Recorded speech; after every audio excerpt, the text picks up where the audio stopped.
आपला विचार 100 आहे, पण आपला विचार सांगणारे जे प्रचारक आहेत तेही 100 असल्यामुळे आपण फक्त इम्पॅक्ट सोसायटीत 10,000चा केला. त्यांचा विचार फक्त 2चाच आहे, पण 1 लाख असल्यामुळे त्याचा इम्पॅक्ट झाला 2 लाख. म्हणजे विचार इंटू प्रचार इज इक्वल टू इम्पॅक्ट, ही थिअरी आपल्या लक्षात असते. त्याच्यामुळे आपण फक्त विचारक असून चालणार नाही, आपल्या विचाराचे प्रचारक सुद्धा असले पाहिजे. आता आपल्या स्टेजवर आणतात तर लोक म्हणतात प्रदीप ढोबळे विचारवंत आलेले आहेत. महात्मा ज्योतिबा फुले यांच्या जयंतीनिमित्त मी आपल्या सर्वांना शुभेच्छा देतो व सर्वप्रथम आपले जे महापुरुष आहेत तथागत गौतम बुद्ध, छत्रपती शिवाजी राजे, महात्मा ज्योतिराव फुले, सावित्रीबाई फुले, राजर्षी शाहू महाराज, डॉक्टर बाबासाहेब आंबेडकर, पेरियार रामस्वामी, नारायण गुरु, ही आपली एक शृंखला आहे. या महापुरुष ज्यांनी या देशामध्ये सातत्याने जेव्हा जेव्हा विषमता फुफाळली तेव्हा समतेसाठी संघर्ष केला आणि या देशामध्ये सर्व मनुष्य समान आहे हा आपल्या नुसता संदेशच दिला नाही तर आपल्या कृतीतून सुद्धा ते संपादित केलं. त्या महापुरुषांना आपण सर्वजण विनम्र अभिवादन करूया. आज जो महात्मा ज्योतिराव आता आपले त्यांनी सांगितलं की आपले नगरसेवक जे आहेत ते ओबीसीच आहेत, पण त्यांना घाई असल्यामुळे है ना, पण ओबीसींसाठीच महात्मा फुले फार महत्त्वाचे आहेत. आणि आज जे ओबीसी ज्या पदावर आहेत, कॉर्पोरेटरपासून तर प्रधानमंत्रीपर्यंत, ते सगळे महात्मा फुलेमुळे आहे. आणि त्या ओबीसीला तेच माहीत नाही आणि ऐकायची त्यांची मानसिकता नाही. नाही ते त्यांना सगळं माहीत असतं. पण कसं असतं, मी माझ्या त्या आरक्षणाच्या पोटदुखी पुस्तकामध्ये एक पॅरेग्राफ टाकलेला आहे की ज्यावेळेस महात्मा ज्योतिराव फुल्यांनी या देशाच्या ब्राह्मणशाही विरुद्ध संघर्ष सुरू केला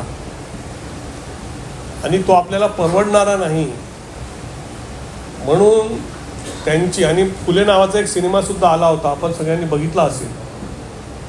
तर त्यावेळेस त्यांच्यावर 2 मारेकरी रामोशी समाजातले धाडले होते.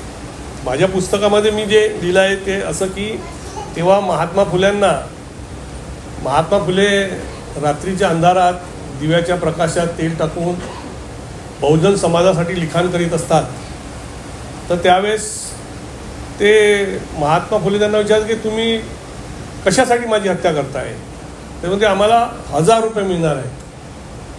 तर महात्मा फुले म्हणतात की ही माझी मान मी खाली ठेवतो आणि तुम्ही माझी मान कापा, पण लक्षात ठेवा मागच्या हजारो वर्ष आणि येणारे हजारो वर्ष आपल्या या समाजाची मान अशीच या ब्राह्मणशाहीच्या तलवारीखाली ठेवल्या राहील. आणि ते ऐकून आणि मग त्या महात्मा फुलेबद्दल जाणून ते त्यांची हत्या करत नाहीत. त्यातला एक त्यांचा अंगरक्षक बनतो आणि दुसरा जो आहे तो संशोधक बनतो, इतिहास संशोधक बनतो, बरोबर आहे. तर ते जे त्या रामोश यांनी केलेलं जे कृत्य आहे ते कृत्य शमनीय आहे, कारण ते अज्ञानामुळे आंधळे होते. त्यांना 1000 रुपये मिळत होते पण ते अज्ञानी होते. या देशाच्या विषमतावादी व्यवस्थेने आपण बघितलंय की आपल्या देशामध्ये ब्रिटिशांच्या काळामध्ये क्रिमिनल ट्राईब्स होत्या. म्हणजे त्यांचा व्यवसायच होता की लोकांची हत्या करायची किंवा लोकांना लुटायचं आणि ते त्यांचं उत्पन्नाचं साधन होतं. इथपर्यंत ही जाती व्यवस्था होती, ज्याला आपण नंतर भारत स्वतंत्र झाल्यावर मग डिनोटिफाईड ट्राईब्स म्हणून हे केलं.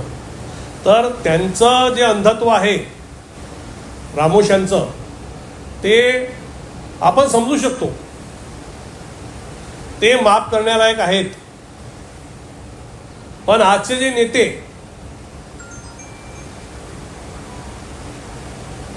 जे पद स्वीकारतात आणि जी एक फुले शाहू आंबेडकरांची शिवाजीची जी समतावादी व्यवस्था आहे त्या व्यवस्थेला नष्ट करतात.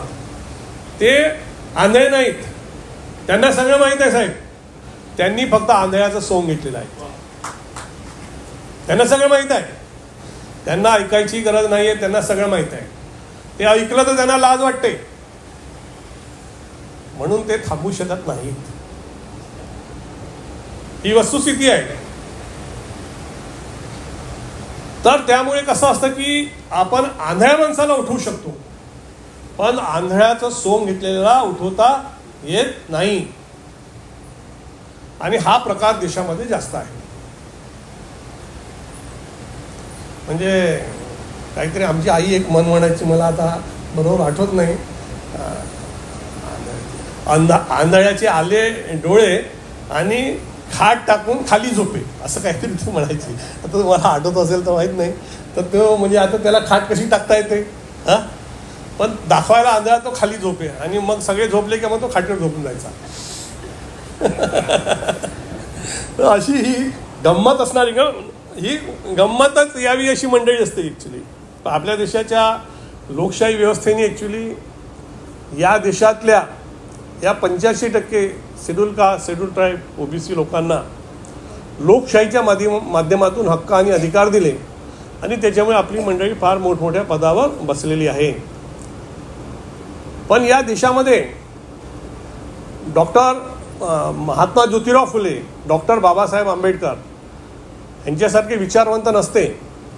विशेष म्हणजे 18व्या शतकामध्ये जे 114 साहित्यिक होऊन गेले, त्या साहित्यिकामध्ये फक्त 12 की 14 साहित्यिक हे बहुजन समाजातले होते, बाकी सगळे ब्राह्मण समाजाचे होते.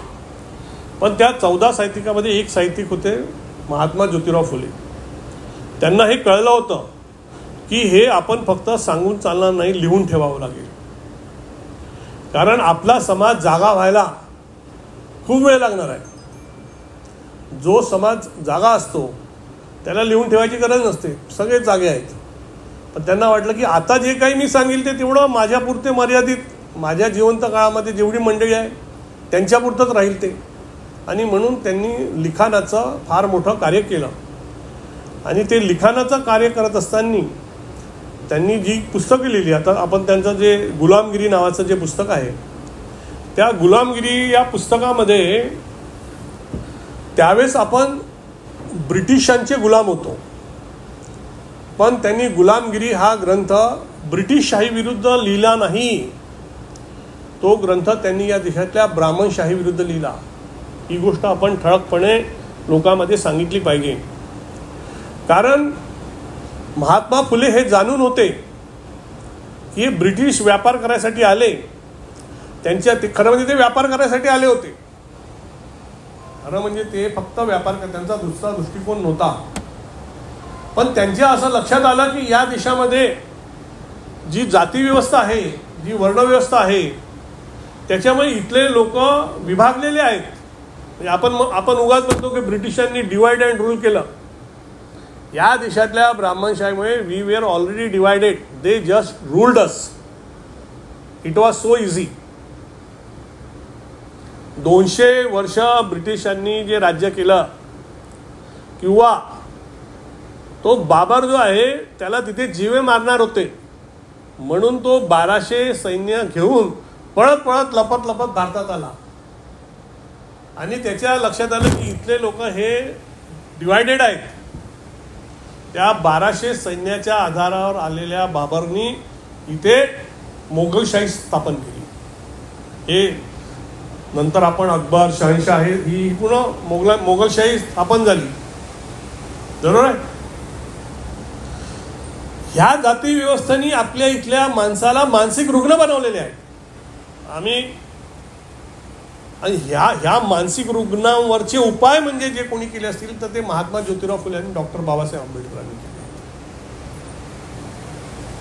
म्हणजे आता आपण साधी गोष्ट, आता आपण ह्या औरंगाबाद जी सिटी आहे, त्या औरंगाबाद सिटीचं नाव संभाजीनगर केलं. बरोबर आहे. खरं म्हणजे औरंगजेब जो होता त्याच्या असं लक्षात आलं की त्यांनी मोठमोठे त्याचे सरदार शिवाजीला चेक करण्यासाठी की बाकी सगळ्यांचं राज्य घेतलं, हे राज्य मला का मिळत नाही. शिवाजीचं राज्य लक्षात ठेवा. मी आत्ताच त्या आपल्या नगरसेवकासोबत बोललो की शिवाजींना शोधून काढणारा महात्मा ज्योतिराव फुले, शिवाजीबद्दल कुवाडी भूषण, छत्रपती शिवराय असा पोवाडा लिहिणारा जर का महात्मा ज्योतिराव फुले नसते तर आपल्याला बहुधा शिवाजी माहीत नसते. म्हणून मी लोकांना सांगतो की तुमच्या अंगात खूप एनर्जी आहे तर तुम्ही जय शिवाजी म्हणता, पण म्हणा जय फुले जय शिवाजी. तर फुले नसते तर शिवाजी नसते. हा क्रम लक्षात घ्या. तर त्यावेळेस हे जे शिवाजीराजे होते त्यांनी खऱ्या अर्थाने रयतेचे राज्य स्थापन केलं होतं. तो एक काळ होता. सर्व जाती जमातीच्या लोकांना एकत्र करून सर्व धर्माची लोक त्यांच्यामध्ये होतं. जो आपल्यापाशी इतिहास आहे त्यानुसार 32% मुस्लिम सैन्य होतं शिवाजीचं.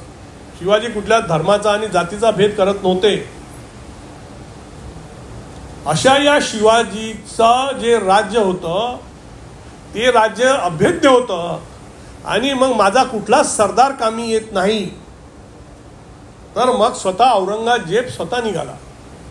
नंतर मग ती लढाई शिवाजींच्या नंतर संभाजींनी सुद्धा लढली, पण तो काबीज करू शकला नाही रयतेचं राज्य. आणि औरंगाबादमध्येच त्याचा शेवटी देहांत झाला. तिथेच तो एक्सपायर झाला. बरोबर आपल्याला. मग आपण हे उत्तर भारतामध्ये किंवा आपल्यामध्ये ही जी भावना भरण्यात येते की भाई गर्व से कहो हम हिंदू है, गर्व से कहो हिंदू है. ह्या लोकांना माझं असं म्हणणं आहे की जेव्हा औरंगजेब इथे आला होता तर दिल्लीची गादी खाली होती. बरोबर आहे. आणि तुम्ही विचार केला असता तर तुम्ही हा इकडे आलेला आहे, याला एवढा लवाजमा होता की एक छोटा टाउनशिपच होती त्याच्यासोबत, ते सोडून पुन्हा दिल्लीकडे यायला कमीत कमी 3 महिन्याचा काळ लागला असता. मग तिथे असणाऱ्या सर्व लोकांनी दिल्ली काबीज का केली नाही, तुम्हाला प्रश्न पडतो की नाही. जेव्हा राजाच निघून गेलाय लष्कर घेऊन आणि तो 2-3 महिन्यावर आहे तर दिल्लीची गादी मी योगी भक्तांना विचारतो की तुम्ही काबीज का केली नाही. का केली नाही. कारण पुन्हा सांगतो मी की आपल्यामध्ये लाचारांची फार मोठी फौज आहे. आणि जो लाचार असतो त्याच्यापाशी विचार नसतो, तो लाचारच असतो. तो साधा एक विचार केला असता त्यांनी की आपण इथे शिवाजींनी जसं इथे राज्य स्थापन केलं ना, हा गेलेला आहे 2-3 महिने, ते तिथे आपलं जे हिंदवी साम्राज्य म्हणा किंवा रयतेचं राज्य म्हणा किंवा नवीन व्यवस्था स्थापन करण्यात आली असती, पण नाही झाली. म्हणून फक्त शिवाजी एकच आहे. उत्तर भारतात तुम्हाला शिवाजी सापडत नाही. आता जे शिवाजीच्या नावाने खूप नारे देऊन उत्तर भारतामध्ये राजकारण करत असतील त्यांना हा इतिहास जाणून घेतला पाहिजे की तुमच्या त्या पिढ्यामध्ये कुठलाच विचार नव्हता, नाही तर तुम्ही सुद्धा दिल्ली काबीज केली असती. तर हे जे महात्मा ज्योतिराव फुल्यांचं जे छत्रपती शिवाजींना उजेडात आणलं, तर त्यावेळेस सुद्धा तुम्हाला माहीत आहे की महात्मा फुलेंचं हे कार्यकर्त्यांनी त्यांना तिथला भट आडवा गेला. म्हणजे या देशामध्ये सातत्याने हा विषमता आणि समता हा संघर्ष सातत्याने राहिलेला आहे. आणि आज मला असं वाटतं की डॉक्टर बाबासाहेब आंबेडकरांनी भारताचं संविधान लिहून, म्हणजे जो फुल्यांचा विचार होता, म्हणजे बाबासाहेबांनी महात्मा ज्योतिराव फुल्यांना आपला गुरु मानला आहे, तिसरा गुरु मानलेला आहे किंवा गुरु मानला आहे असं आपण म्हणतो. तर ते का, म्हणजे इवन बाबासाहेबांनी इथपर्यंत म्हटलंय की मैं ही एक होऊंगा कि जो आज के समय में कह सकता हूं कि मैं महात्मा फुले का अनुयायी हूं. मुझे तो मेरे आसपास कोई महात्मा फुले का अनुयायी नहीं दिखता, असं बाबासाहेब बोललेत. पण बाबासाहेब उच्च शिक्षित होते. इंग्लंड अमेरिकेमध्ये जाऊन शिक्षण घेतलं होतं. वयाच्या 26व्या वर्षी PhD कोलंबिया विद्यापीठाची. मी म्हणजे फुले शाहू आंबेडकरांच्या प्रेरणेने अभ्यास करून जे काही करू शकलो त्यामध्ये मी ती कोलंबिया विद्यापीठ ते मी बघितलेलं आहे. बाबासाहेबांनी ज्या लायब्ररीमध्ये अभ्यास केला ती लायब्ररी मी बघितली आहे. बाबासाहेबांनी ज्या लायब्ररीच्या बाहेर बाबासाहेबांचा कोलंबिया विद्यापीठामध्ये जो स्टॅच्यू लावला आहे त्या स्टॅच्यूसोबत पण मी फोटो काढलेले आहेत. बाबासाहेब लंडनमध्ये असताना ज्या घरामध्ये ते राहायचे आहे त्या घरामध्ये मी वावर केलेला आहे आणि ते घर मी पाहिलेलं आहे. म्हणजे ही आपल्या सर्व पिढ्यांची एक महत्त्वाकांक्षाच असली पाहिजे की मला कोलंबिया विद्यापीठामध्ये ती लायब्ररी बघायची आहे जिथे बाबासाहेबांनी अभ्यास केला. मला लंडनमध्ये जाऊन बाबासाहेबांनी अभ्यास केला त्या घरात राहिलं ते घर बघायचं आहे. यातून प्रेरणा मिळते, यातून आपल्याला प्रेरणा मिळते की मला तिथपर्यंत जायचं आहे. म्हणजे त्या काळामध्ये बाबासाहेब करू शकले ज्या काळामध्ये भारतामध्ये काय स्थिती होती. भारतामधली अस्पृश्यता या चरम सीमेवर होती की डॉक्टर बाबासाहेब आंबेडकरांना म्हणाले तुम्ही वर्गाच्या बाहेर बसा. बाबासाहेब जर का हे अमेरिका इंग्लंड गेले नसते आणि त्यांनी ते बाहेरचं जग बघितलं नसतं तर आपल्याला हे संविधान सुद्धा मिळालं नसतं. मग ते आजकाल जोक्स चालतात की बऱ्याचशा लोकांना आता कळून राहिलंय की आपल्या घरचा जो सिलेंडर आहे तो मुस्लिम राष्ट्रातून गॅस येतो त्याच्यामुळे जळतो म्हणून. लोक म्हणजे मला आपल्याला असा भारत बनवायचा आहे जो डोळे उघडलेला भारत आहे, ज्याचे डोळे उघडलेले आहेत. आणि डोळे उघडायचे असेल तर तुम्हाला फुले शाहू आंबेडकर यांचा अभ्यास करावा लागेल, यांना वाचावं लागेल. आपण त्यासाठी त्यांची जयंती करतो. आणि त्यांच्या जीवनाचा मुख्य जो सार आहे तो आहे की त्यांनी व्यक्ती आधारित व्यवस्था कधीच निर्माण केली नाही, त्यांनी मूल्याधिष्ठित व्यवस्था निर्माण केली. त्यांनी मूल्यांना महत्त्व दिलं. बऱ्याचदा आपण असं बघतो की आपण मूल्य आणि व्यक्ती ह्याच्यामध्ये म्हणजे कधी कधी जय जयकार करण्याच्या ह्याच्यात इवन आपल्या महापुरुषांच्या आपण सुद्धा व्यक्तिनिष्ठित होतो, पण त्यांनी जे आपल्याला सांगितलं आहे ते मूल्याधिष्ठित सांगितलेलं आहे. लक्षात ठेवा, जी स्वातंत्र्य, समता, बंधुभाव, सामाजिक न्याय ही जी मूल्य आहेत ही मूल्य महत्त्वाची आहे. त्या मूल्यांसाठी त्यांनी काम केलं होतं आणि म्हणून आपल्याला कधीच ह्या मूल्यांचा विसर पडला नाही पाहिजे. पण जो एक भारतीय समाज निर्माण करण्यात आलेला आहे तो समाज हा व्यक्तिनिष्ठित किंवा व्यक्तिपूजक असा समाज निर्माण करण्यात आलेला आहे. तर आपण सुद्धा कधीच व्यक्तिपूजक न राहता विचाराधिष्ठित मूल्याधिष्ठित समाज व्यवस्था निर्माण करायची आहे. आणि हे आव्हान या देशामध्ये फुले शाहू आंबेडकरांचे अनुयायी म्हणून आपल्यावर येतं. ही आपली जिम्मेदारी आहे, ते आपल्यालाच पूर्ण करावं लागेल. आणि आपल्यापाशी त्यांनी दिलेली जी विचारधारा, त्यांनी केलेले जे लिखाण, हा एवढा मोठा बारूद आहे की हे आपण वाचलं पाहिजे, हे आपण समाजात सांगितलं पाहिजे. आपण आपल्या OBC कॉर्पोरेटरला, OBC आमदारांना मला जसा चान्स मिळाला थोडंसं मी त्यांना सांगून दिलं बसल्या बसल्या. बरोबर आहे ना? हां हां हां तर तर याच्यातून म्हणजे मला काय वाटतं जीवन तुम्ही खूप करोडपती जरी असले पण शेवटी मरताना त्यांच्या डोक्यात एक विचार येतो, त्याला लाचारीतूनच जगलो. माणूस गरीब मेला तरी चांगला, पण तो म्हणतो मी विचारातून जगलो. म्हणजे मी माझ्या फक्त ह्या हातापायाचाच नाही तर या निसर्गाने निर्मित एक डोकं नावाची गोष्ट आहे त्याचाही उपयोग करत करत जगलो. त्याचा जो आनंद आहे डोक्याने जगण्याचा तो पैशा खिशात काही नाही आहे. माझे अनेक मित्र आहेत, मी म्हणजे जवळून बघितले आहेत. आणि जेव्हा ते पैसे कमवायला लागतात तर मग नंतर काही दिवसानंतर त्यांच्या बायकांचे मला फोन येतात, भाऊजी आजकाल हे खूप घेतात, रात्री 2-2, 3-3 वाजता येतात. काय करणार हो, जर का तुमच्यापाशी अधिक पैसा यायला लागला तर माणूस स्वतःचा मृत्यू ओढवून घेत असतो. म्हणजे तो स्वतः मृत्यूपथाला लागतो, त्याला वाटतं. मग त्या ठिकाणी जर का आपण फुले शाहू आंबेडकरांचे विचार जर का वाचले असले तर आपण काय करतो, आपण बघतो की आपला हा पैसा कुठेतरी आपल्या समाजामध्ये in form of charity, in form of donation, in form of contribution for the good cause. माझ्याच एवढ्या पगाराचे एअर इंडियामध्ये अनेक ओबीसी ऑफिसर्स होते, पण मी माझ्या पगारातला जे डॉक्टर बाबासाहेब आंबेडकरांनी सांगितलं होतं की 5% हिस्सा समाजाला दिला पाहिजे, तर मी 5 नाही, 10 नाही, 20 आणि 25 आणि कधी कधी 100% हिस्सा सुद्धा देत गेलो. म्हणून ओबीसी सेवा संघ नावाची संघटना महाराष्ट्रात उभी झाली. जेव्हा मी ओबीसी सेवा संघाच्या कार्यक्रम व्हायचे तर कार्यकर्ते म्हणे, साहेब की 4-5 ओबीसी तर जमा केलेले आहेत, पण पत्रकं वाटायला पैसे नाही तर घे. किती पैसे पाहिजे तुला? पिंडाला पैसे नाही, थोडं घे. किती पैसे पाहिजे तुला? असं करत करत करत आणि मी तुम्हाला सांगतो की आजपासून जो ओबीसीमध्ये मग फुले शाहू आंबेडकरांचे विचार जायला लागले, तर 15 वर्षाआधी औरंगाबादमध्येच ओबीसी कार्यकर्त्यांनी एक मीटिंग लावली होती सभागृहामध्ये.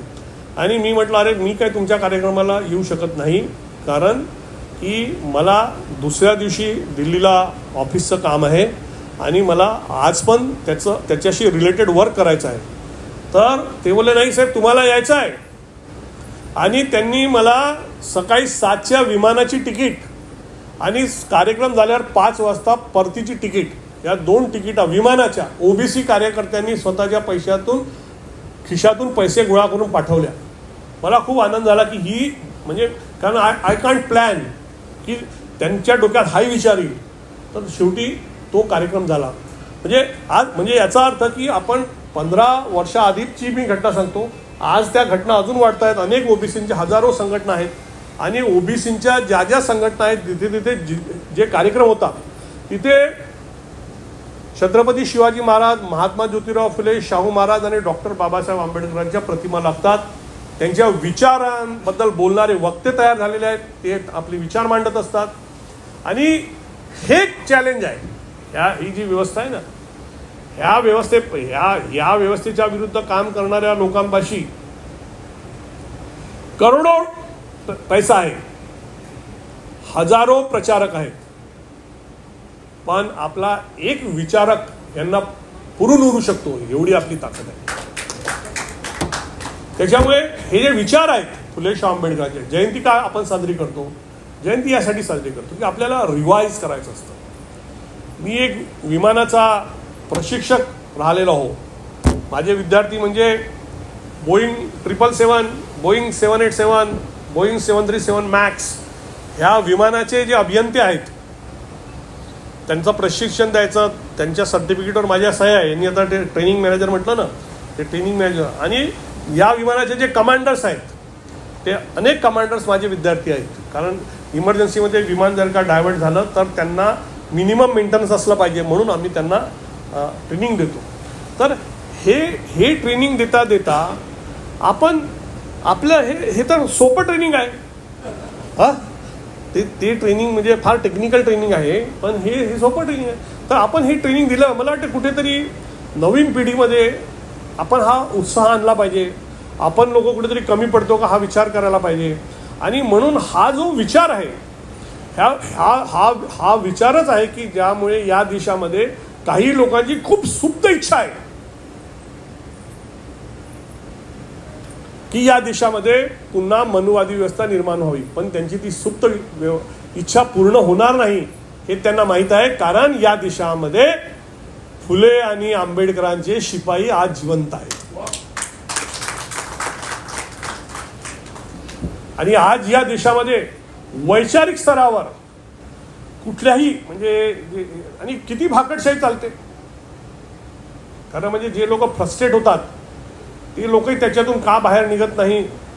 आता बघा तो भविष्य सांगणारा खरात त्याचीच निघाली आहे वरात. त्याला कळलं नाही का? जर का त्याला भविष्य कळतं त्याला कळणार नाही का आपली वरात निघणार आहे म्हणून. म्हणजे भविष्य किती खोटं आहे. म्हणजे शाहू महाराजांनी आपल्याला ती माहीत आहे. बाबा पुन्हा रिवाईज करू ॲक्च्युली. तर शाहू महाराजांनी तो ज्योतिषी आला त्याला म्हटलं की बाबा ठीक आहे कल देखेंगे ज्योतिष्य, आणि हा इशारा केला आपल्या एका सैनिकाला आणि शाहू महाराज जंगलात गेले शिकारीला आणि त्यांनी जो बदडून काढला त्या ज्योतिषाला की मारून मारून ॲक्च्युली त्याचा चेहरा असा झाला. आपल्याला एक फ्रेज आहे, मारून मारून अनुमान केला त्याचा. तर तो दुसऱ्या दिवशी आला आणि शाहू महाराज, अरे तुमच्या माणसांनी माझा आदर सत्कार करण्याऐवजी मला मारून म्हणे बघा माझं तोंड सुजवून टाकलं. तर शाहू महाराज म्हणे ऐसा क्या, अरे पण तुम्ही तर ज्योतिषी आहे, तुम्हाला हे माहीत नव्हतं का की काही वेळानंतर तुम्हाला एवढा मार पडणार आहे की तुमचं तोंड सुजणार आहे. आता हे शाहू महाराज ज्यांना माहीत असते, मला सांगा अशी कुठली तरी महिला त्या खरातकडे गेली असती का, किंवा आपली कुठली महिला का गेली नाही? कारण आपल्याला शाहू महाराज माहीत आहे. आपण शाहू महाराज छोटीशी गोष्ट वाचलेली आहे की हे जे आहे हे भविष्य वगैरे हे सगळं धादांत खोटं आहे. पण मी मध्ये एक पोस्ट टाकली होती, आपण पावसाळ्याच्या दिवसामध्ये छत्री घेऊन निघतो की नाही, पण पाऊस येणारच असतो का? पण पावसाळी दिवस येण्याची संभावना जास्त आहे. म्हणजे स्केलवर आपल्याला माहिती आहे पावसाळा आहे तर 7 ते 10 या स्केलवर असतो आपण. उन्हाळ्यात आपण नाही घेऊन निघत, कारण आपल्याला माहिती आहे की 0 to 3 या स्केलवर आहो, म्हणजे पाऊस येणार नाही. पण ज्याला असं वाटतं की नाही कधीही पाऊस येऊ शकतो, अवकाळी पाऊस येत नाही का, त्याच्यामुळे येतो अवकाळी पाऊस. पण पाऊस येईल म्हणून छत्री घेऊन निघण्याला भविष्य म्हणत नाही, याला परसेप्शन म्हणतात. याला म्हणतात परसेप्शन. बहुधा येऊ शकतं, किंवा आपल्या साध्या भाषेत आपण म्हणतो अंदाज. मग हा अंदाज कुठून येतो? हा अंदाज पण आपल्या तर्कबुद्धीतून येतो, आपल्याला शिक्षणातून येतो. आणि ही तर्कबुद्धी किंवा हा अंदाज आपल्याला येणं ही स्वाभाविक गोष्ट आहे. आणि ती ज्याच्या भाषेत चांगली आहे त्यांनी त्याचा चांगला उपयोग करायला पाहिजे, त्याचा उपयोग त्यांनी खरात सारखा करू नये. म्हणजे आज एखादी म्हणजे विज्ञान जे आहे ते कुठपर्यंत समोर गेलं आहे. म्हणजे आता भविष्य म्हणजे समोरचं सांगणं ना, मग समोरचं सांगण्यामध्ये विज्ञान एवढं समोर गेलेलं आहे की आजपासून 125 वर्षानंतर 4 ग्रह एका लाईनीत येणार आहे, किंवा एखादं सूर्यग्रहण किंवा चंद्रग्रहण कोणत्या देशात, कोणत्या वेळेस, कोणत्या मिनिटाला आणि सेकंदाला सुरू होईल आणि कोणत्या मिनिटाला आणि सेकंदाला निघेल, एवढे परफेक्ट कॅल्क्युलेशन विज्ञानापाशी आहे. ते पण भविष्य सांगतात की उद्या 8 दिवसानंतर चंद्रग्रहण आहे. But that is a science, that is not भातुकलीची ज्योतिषी. लोकांना मूर्ख बनवायचा धंदा नाही आहे तो, बरोबर आहे. म्हणून महात्मा फुल्यांनी आपल्या याच्यामध्ये एक अतिशय महत्त्वाचं वाक्य त्यांच्या याच्यात आहे की साक्षी जगतपती तर नसावा मध्यस्थी, तर नको मध्यस्थी. म्हणजे हे जे जग आहे ह्याला आपण सगळे साक्षी आहोत, तर त्या निर्मात्याला ची भक्ती करायला आम्हाला मध्यस्थाची गरज नाही आहे. म्हणून महात्मा ज्योतिराव फुल्यांनी जी आपल्याला कल्पना दिलेली आहे ती निर्मिकाची दिलेली आहे. महात्मा ज्योतिराव फुल्यांनी कल्पना दिली आहे ती निर्मिकाची. म्हणजे आता कारण त्या काळाच्या हिशोबाने लोक विचारायचे की देव आहे की नाही, देव आहे की नाही, देव काय समजायचं कसं.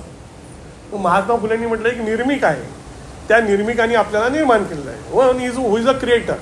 मग त्यांचा एक शिष्य त्यांना विचारतो की तो कसा दिसतो, कसा आहे. तर ते सांगतात की बघ हा पॉईंट आहे ना, या पॉईंटपासून तू चालत चालत चालत चालत चालत निघ आणि चालत राहा, मग तू इथे संपेल. तो म्हणतो कसं संपेल? तो तर नाही, जिथे संपला तिथून पुन्हा या पॉईंटवर यायचं. आता तू असा गेलाय ना, मग आता असा जायचा, मग असं जायचं. तो म्हणतो एकच लाईन संपणार नाही. मग म्हणतो जे तुला समजूच शकत नाही त्या कल्पनेसाठी तू आपला वेळ का घालवतो. हे बुद्धांनी सांगितलेलं आहे, बुद्धांनी ते सांगितलं आहे. त्यांच्याकडे जेव्हा एक शिष्य येतो आणि म्हणतो तथागता मी 2 वर्ष तुझी सेवा केली पण तू मला ईश्वर दाखवलाच नाही. तर तथागत म्हणतात तू मला आधीच का नाही सांगितलं की तू 2 वर्ष सेवा माझी यासाठी करतोय की तुला ईश्वर पाहायचा आहे. मी तुला तेव्हाच म्हटलं असतं की no entry in my institution. हां, पण तो नंतर सांगतो. मग ते आपल्याला माहिती आहे की बुद्धाच्या त्या जीवनामध्ये जेव्हा एक ते जंगलातून जात राहतो आणि तो भिक्खूसुद्धा सोबत असतो, तर एका माणसाला बाण लागतो आणि तो रक्तबंबाळ होतो. तर बुद्ध त्या जो विचार असतो ईश्वर कुठे आहे त्याला म्हणतात, अरे हा बाण कुठे लागला, त्या दिशेने जा आणि त्या माणसाला पकडून आण. तर तो म्हणतो, पण हा रक्तमय झालेला आहे, आता आपण याला ताबडतोब इलाज करायला पाहिजे, याला आसपास ज्या औषधी वनस्पती असतील त्याचा वापर करून त्याचा रक्त थांबवावं लागेल. बुद्ध म्हणतो, आता तुला समजला बुद्धीचा उपयोग, की आता सद्यस्थितीत काय करायचं आहे, तर या माणसाला वाचवायचं आहे. तो कोण बाण मारला तो आपण नंतर बघू शकतो, तसंच ईश्वराचं आहे, ते काय आहे ते नंतर बघू ना आपण. पण सद्यस्थितीत जर का लोकांची जे दुःख आहेत ती काय आहेत त्याच्यावर आपल्याला फोकस असला पाहिजे. वस्तुस्थितीवर काम करा. आणि त्यामुळे वस्तुस्थिती जी आहे ती सोडून मग तुम्हाला जन्नतमध्ये काय मिळणार आहे किंवा स्वर्गात काय मिळणार आहे अशा भूलथापा सांगून लोकांना मिसडायरेक्ट करणं, अशासारख्या ज्या गोष्टी सुरू आहे त्या खतम झाल्या पाहिजे. पण ते केव्हा होऊ शकेल, जेव्हा आपण फुले शाह आंबेडकर वाचू, जेव्हा आपण स्वतः तार्किक बनू, आपण रॅशनलिस्ट बनू. आणि मी त्या विमानाचं मगाशी सांगत होतो, तर आम्ही एखाद्या पायलट जेव्हा विमान उडवत असतो तर काय, विमान एखाद्या पायलटने 20 वर्ष उडवले, त्या 20 वर्षात कधीच अपघात होत नाही. पण याचा अर्थ अपघात होणार नाही का? पण एकदा तो विमान उडवतो आणि अद्यावत टेक्निक आहे ती, म्हणजे टेक्नॉलॉजी खूप ॲडव्हान्स गेलेली आहे. म्हणजे एकदा विमान वर गेलं की तो जो पायलट आहे तो विमान ऑटो पायलटमध्ये टाकतो आणि ऑटो पायलटमध्येच ते विमान जातं. म्हणजे इथून जर का न्यूयॉर्कला 16 तासाचा जर्नी आहे, आता मी एअर इंडियामध्येच असल्यामुळे तो 16 तासाचा फ्लाईट मी केलेला आहे, तर एकदा वर गेलं विमान की ते ऑटो पायलटवर टाकतं. 15 तास ते ऑटो पायलटमध्येच असतं आणि शेवटला फक्त जे उतरायचं असतं 15-20 मिनटं, तेव्हाच फक्त पायलट इंटरव्हेन करतो, मॅन्युअल इंटरव्हेन्शन. पण त्याच्यामुळे काय होऊ शकतं की वारंवार त्या पायलटला जेव्हा लक्षात येईल की विमान सेफ आहे, तर तो कस्टमाइज होईल. तो काय होईल? कस्टमाइज होईल की सगळं सेफ आहे. आपल्यामध्ये तसं झालेलं आहे. आपल्यामध्ये बरेचसे लोक असे कस्टमाइज झाले की सगळं बरोबर आहे ॲक्च्युली. म्हणून त्याला आम्ही प्रत्येक 6 महिन्यानंतर सिम्युलेटरवर घेऊन जातो. सिम्युलेटर म्हणजे जमिनीवर असणारं विमान असतं ॲक्च्युली. आणि त्या सिम्युलेटरवर घेऊन मी ॲज अन इन्स्ट्रक्टर, कारण मी त्याचा प्रशिक्षक आहो, मी ॲक्च्युली विमानाच्या डाव्या इंजिनमध्ये आग लावतो. आणि मग डाव्या इंजिनवर आग लावल्यामुळे विमान ॲक्च्युली कशा प्रकारे हालायला लागतं, आणि त्या डाव्या इंजिनमध्ये आग लागल्यामुळे त्या विमानाच्या डाव्या इंजिनमध्ये आग लागल्यावर कुठे एक्सटिंग्विशर आहेत, एक एक्सटिंग्विशर खतम झाल्यावर ही आग आहे तर दुसरीकडे कुठे एक्सटिंग्विशर आहे, त्याचा वॉल कसा ओपन करायचा आणि ते एक्सटिंग्विशरने ते आग विझवायची आणि कसं ग्राउंडमध्ये बोलायचं की बा आमच्या विमानाला आग लागलेली आहे, एक इंजिन आमचं उद्ध्वस्त झालेलं आहे आणि आम्ही आता काही अमेरिकेपर्यंत जाऊ शकत नाही, नियर बाय एअरपोर्ट तुमचा कुठेतरी इराणमध्ये, कुठे पाकिस्तानमध्ये किंवा जिथे कुठे दिसत असेल तर त्या एअरपोर्टवर आम्हाला लँड व्हायचं आहे. आणि मग ते विमान लँड होतं. कारण विमानात प्रवास करणाऱ्या लोकांचा जो जीव असतो तो सर्वात महत्त्वपूर्ण असतो विमानाच्या कॉस्टपेक्षा सुद्धा. कारण विमानाची जी कॉस्ट आहे ती असते 1500 कोटी किंवा 200 कोटी या विमानांची. पण त्या 200 कोटीपेक्षा एका व्यक्तीचा जीव हा अमूल्य आहे. लक्षात घ्या, आपल्यामध्ये प्रत्येक हे जे आपण बसलो नाही, आपण अमूल्य लोक आहोत. आपल्याला आपला मनुष्य असण्याचा बहुधा किंमत कळली आहे की नाही हा एक फार मोठा प्रश्न आहे. पण आपलं जीवन अमूल्य आहे. तर मग तसा ॲक्सिडेंट सिम्युलेट केल्यानंतर त्याला कसं ऑपरेट व्हायचं, रिॲक्ट व्हायचं ते त्याला कळतं आणि ते पण एक ट्रेनिंगचा भाग आहे. त्याच्यामुळे त्याचं आम्ही रिफ्रेशर करतो. त्या रिफ्रेशरमध्ये त्याला मुद्दाऊन ॲक्सिडेंट देतो. तसं हे आपल्या ज्या जयंती असतात, आपण स्मृती दिन साजरे करतो, हे आपलं रिफ्रेशर आहे. याच्यामध्ये आपण रिफ्रेश होतो. पुन्हा फुले साहेबांनी काय म्हटलं, बाबासाहेबांनी काय म्हटलं, शिवाजींनी काय केलं, हे रिफ्रेशर आहे. आणि हे रिफ्रेशर जे आहेत ते फक्त आपणच करत राहतो. त्याच्यामुळे आपण ऑलवेज ट्रेंड असतो. म्हणून आपल्या नाती कोणी लागत नाही आणि आपल्याला कोणी ऐकायलाही पाहत नाही. त्यांना वाटतं की मीच हारणार आहो, माझ्याविषयी काही मुद्दे तर नाही ॲक्च्युली. तर मला असं वाटतं की खूप चांगल्या रीतीने आपण ही फुल्यांची जयंती आपण साजरी करत आहोत. आणि फुल्यांनी जी रणनीती दिली ती रणनीती आपण समजून घेतली पाहिजे. की तो प्रसंग तुम्हाला माहीत आहे की फुल्यांना ते त्यांचा ब्राह्मण मित्र बोलवतो, लग्नात जातात, त्या वरातीतून त्यांना बाहेर काढतो. तेव्हा तो मित्र काही म्हणत नाही, अरे बाई मी पत्रिका दिली होती यांना असा अपमान का करता. कारण तो जेव्हा पत्रिका द्यायला फुल्यांकडे जातो तेव्हा तो व्यक्तिगत ब्राह्मण मित्र असतो आणि त्याचे खूप चांगले संबंध असतात फुल्यांसोबत, कारण लहानपणाची मैत्री आहे ती ॲक्च्युली. पण ज्यावेळेस त्यांचा अपमान होऊन राहिला तो पग घेऊन काहीच करू शकत नाही, कारण तो एक समूहाचा भाग असतो आणि समूहाच्या नियमात बांधलेला असतो. समूहाच्या नियमात बांधलेला असल्यामुळे तो फुल्यांना मदत करू शकत नाही. हे समूहाचे गठ्ठे जे आहेत ना वेगवेगळे बनवले, हीच आहे जाती व्यवस्था. हे समूहाचे गठ्ठे जे आहेत, समूहाचे नियम आहेत, हीच आहे ती जाती व्यवस्था. आणि म्हणून फुल्यांचा अपमान झाल्यावर फुले जेव्हा त्या नदीच्या काठी जाऊन रडायला लागतात तर ते स्वतः विचार करतात की माझा अपमान झाला, मला वाईट वाटलं, पण मी कुणाचा अपमान करतो का. मग त्यांच्या लक्षात आला मी ज्या माळी जातीत आहो त्या माळी जातीतली मंडळीसुद्धा, ज्या अस्पृश्य जातीतली जी मंडळी आहेत त्यांना जेव्हा ते पाणी मागतात तेव्हा खापरातून पाणी देतात, त्यांना आपल्या अंगणात सुद्धा घेत नाहीत आणि बरीचशी लोक पाणीसुद्धा देत नाहीत. तिथे फुले निर्माण होतो विचाराने. फुले म्हणतात खापरातून नव्हे, माझ्या घरच्या निजी विहिरीमध्ये पाणी भरायचं तुम्ही उद्यापासून, पाहिजे तेवढं पाणी घ्यायचं. आणि ही जी गोष्ट आहे 75 वर्ष आधी घडलेली आहे, हे डॉक्टर बाबासाहेब आंबेडकर महाडचा सत्याग्रह करतात तेव्हा त्यांच्या लक्षात येते माझा सत्याग्रह एका सार्वजनिक तळ्यासाठी आहे, पण माझ्या आधीसुद्धा याच भारतामध्ये असा एक व्यक्ती निर्माण झालेला आहे की सार्वजनिक नव्हे, आपली निजी विहीर सर्वांस अस्पृश्यांसाठी खुली केली होती. आणि म्हणून महात्मा ज्योतिराव फुलेंना बाबासाहेब आपले गुरु मानतात. ही गोष्ट आपण समजून घेतली पाहिजे की बाबासाहेबांचे जे प्रोफेसर्स होते ते कित्येक नोबल लॉरेट्स होते. बाबासाहेब त्यांच्यापैकी एखाद्याला गुरु म्हणू शकत असतात. बाबासाहेबांमध्ये इंटेलेक्च्युअल ऑनेस्टी होती, ज्याला बौद्धिक प्रामाण्यवाद म्हणतात. आणि बौद्धिक प्रामाण्यवादाचा जो जन्म होतो तो जेव्हा तुम्ही मूल्याधिष्ठित व्यवस्थेत काम करत असता तेव्हा होतो, व्यक्तिनिष्ठ व्यवस्थेत होत नाही. आपल्याला मी उदाहरण म्हणून सांगतो, अमेरिकेमध्ये ज्यावेळेस कोरोनाच्या काळामध्ये एका ब्लॅक व्यक्तीला त्या कोरोनाच्या नियमामध्ये तो एक जो व्हाईट इन्स्पेक्टर सार्जंट, तो त्याला गाडीखाली असा चेपतो आणि काही मान त्याची अशी दाबून आणि त्याच्यातच तो ब्लॅकचा मृत्यू होतो. आठवते तुम्हाला. तर त्याच्यानंतर त्याच्यावर जेव्हा खटला चालतो तो खटला एकतर खटला खूप फास्ट चालला, तो 6-8 महिने तो खटला चालला, त्याला 22 वर्षाची शिक्षा झाली. पण माहिती आहे त्या 6 महिन्याच्या याच्यामध्ये जेव्हा त्या व्यक्तीच्या बायकोला असं लक्षात आलं की पहिलं तिला वाटलं आपला नवरा तसा नसेल म्हणून, पण जेव्हा तिच्या लक्षात आलं तिने सर्वात पहिलं काम काय केलं, त्या व्यक्तीला डायव्हर्स दिला.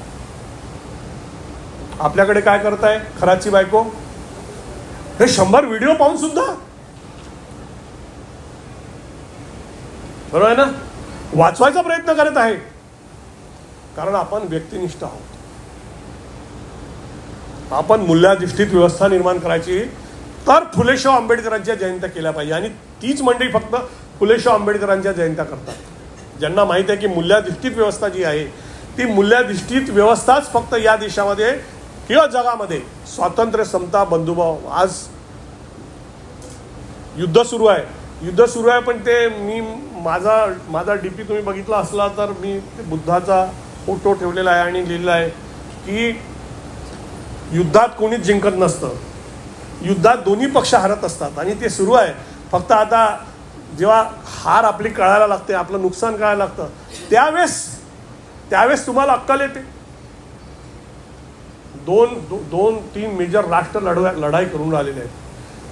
तो बुद्धाचा संदेश जर का तिथपर्यंत गेला असता तर ही लढाई झाली नसती. लक्षात घ्या, आज जो संदेश बुद्धाचा आहे म्हणजे साधी एक मला माहीत असणारी गोष्ट आहे की एक सायकलवाला आणि एक स्कूटरवाला, सायकलवाल्याची स्कूटर त्या स्कूटरला लागली तर स्कूटरचा जो काच आहे समोरचा तो फुटला तर तो स्कूटरवाला त्या सायकल तेरे को दिखता नहीं क्या, अंधा है क्या, तो त्याला म्हणून राहिला, हे म्हणून राहिला, त्यांचा वाद वाढून राहिला. त्याच्यामध्ये काय झालं की तो वाद एवढा वाढला की त्या सायकलवाल्यांनी त्या दगड घेतला आणि त्या स्कूटरवाल्याच्या डोक्यावर मारला. असा घडलेली घटना ही. मी आता वकील आहो म्हणून मला अभ्यास करावा लागतो. 2-2.5-3 वर्षापासून मी आता वकील आहो. हायकोर्टामध्ये प्रॅक्टिस करतो, बेलापूर कोर्टामध्ये प्रॅक्टिस करतो, पनवेल कोर्टामध्ये प्रॅक्टिस करतो. तर त्याच्यामध्ये त्याचा मृत्यू झाला त्या स्कूटरवाल्याचा. आणि ती केस चालली आणि तो जो सायकलवाला आहे त्याला जन्मठेपेची शिक्षा झाली. आता मला सांगा, ह्याच्यामध्ये फक्त त्या स्कूटरचा जो समोरचा काच आहे तो काच फुटणं एवढंच नुकसान होतं ना. आणि आपण माणसं आहोत, आपण जनावर नाही. जनावर आणि माणसामध्ये हाच एक फरक आहे की आपलं हे जे शरीर आहे ना, ह्या शरीरमध्ये हे जे डोकं आहेत ना, हे वर ठेवलेलं आहे. जनावरामध्ये ते एकाच लेवलवर ठेवले, हात पाय पोट सगळं. एवढं कमीत कमी दिसलं तरी पाहिजे माणसाला. हां, बरोबर आहे. तर ते डोकं लावायची गोष्ट होती साधी, की फुटला काच फुटला. ह्यांनी त्याला आई बहिणीची शिवा, त्या सायकलवाल्याला आईची शिव मारल्यावर तो पागल झाला ना. त्याच्यापाशी त्याची मेन प्रॉपर्टी त्याची आईच होती ॲक्च्युली. त्याच्या आईला शिव मारणं म्हणजे.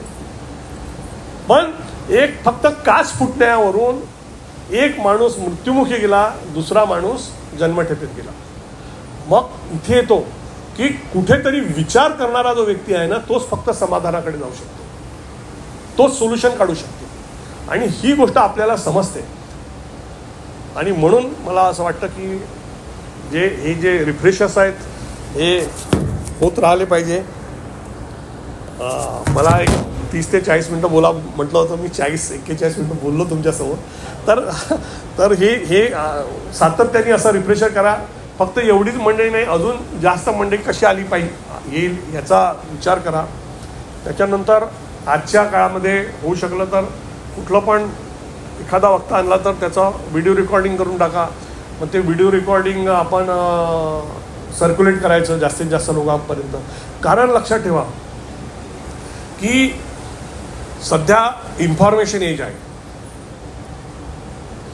लोक म्हणजे आता जर का हा खरा, समजा मी उदाहरण म्हणून तुम्हाला सांगतो, हा खरा जर का बरा होऊन सुटून पुन्हा बाहेर आला, पुन्हा लोक जातील. हा जाते ना. आपल्या बऱ्याच लोकांना वाटतं की नाही. म्हणजे लोकांची डोकं एवढी मॅड होण्यापर्यंत हे कशामुळे? Information age. लोकांवर वारंवार एखाद्या रॉंग इन्फॉर्मेशनचा सुद्धा भडीमार केला तर ती इन्फॉर्मेशन त्याला खरी वाटायला लागते. आणि कुठल्याही गोष्टीचा इम्पॅक्ट जर का तुम्हाला जाणून घ्यायचा असेल तर आपल्याकडे फुले शाहू आंबेडकरांचा विचार आहे. आता त्याची व्हॅल्यू आहे 100. समजा फुल व्हॅल्यू घेऊ आपण 100. आपण काम करून राहिलो लोक 100. किती झाले? 100 × 100. एकम दहम शतक हजार 10,000 आहे ना. मग याचा इम्पॅक्ट काय आला? 10,000. आता त्यांच्यापाशी असणारा जो विचार आहे तो विचार 100 नाही आहे, तो फक्त आहे 2. पण 2 × 1,00,000 किती झाले? 2,00,000. म्हणजे आपला विचार 100 आहे, पण आपला विचार सांगणारे जे प्रचारक आहेत तेही 100 असल्यामुळे आपण फक्त इम्पॅक्ट सोसायटीत 10,000चा केला. त्यांचा विचार फक्त 2चाच आहे, पण 1,00,000 असल्यामुळे त्याचा इम्पॅक्ट झाला 2,00,000. म्हणजे विचार इंटू प्रचार इज इक्वल टू इम्पॅक्ट, ही थिअरी आपल्या लक्षात असली पाहिजे. त्याच्यामुळे आपण फक्त विचारक असून चालणार नाही, आपल्या विचाराचे प्रचारक सुद्धा असले पाहिजे. आता आपल्या स्टेजवर आणतात तर लोक काय म्हणतात, प्रदीप ढोबळे विचारवंत आलेले आहेत. ते काय म्हणतात, प्रचारक आणलेला आहे. तर कॅसेट जशी आउट करायची असते, बरोबर आहे. तर आपण या फुले शाहू आंबेडकरांच्या विचारां 100चा आहे, पण त्याचे जोपर्यंत प्रचारक निर्माण करणार नाही, तो विचार घरोघरी घेऊन जाणार नाही, तोपर्यंत त्याचा सोसायटीमध्ये इम्पॅक्ट येणार नाही. तर तो इम्पॅक्ट आणण्याच्या दृष्टिकोनातून आपण प्रयत्न, सुरुवातीला जसा अनुभव आला तसे अनुभव येतात, पण अशा अनुभवाला न घाबरता त्याच्या घरी जाऊन व्यक्तिगत त्याला पुस्तकं देऊन लिटरेचर देऊन वारंवार त्याच्यावर, कारण काय की मी म्हटलं ना पुन्हा खराब निर्माण झाला तरी जाणार लोक. मग जर का लोकांना एखाद्या वाईट विचारांनी मॅड करता येऊ शकतं तर आपल्यापाशी तर चांगला विचार आहे, आपण चांगला विचार लोकांना मॅड करूया. त्याच्यातून एक खरा सशक्त असा प्रबुद्ध भारत निर्माण होईल असं मला वाटते. या शब्दासहित मी आपले विचार थांबवतो, आपला प्रचारही थांबवतो. जय भारत, जय संविधान, जय ज्योती, जय भीम. थँक्यू.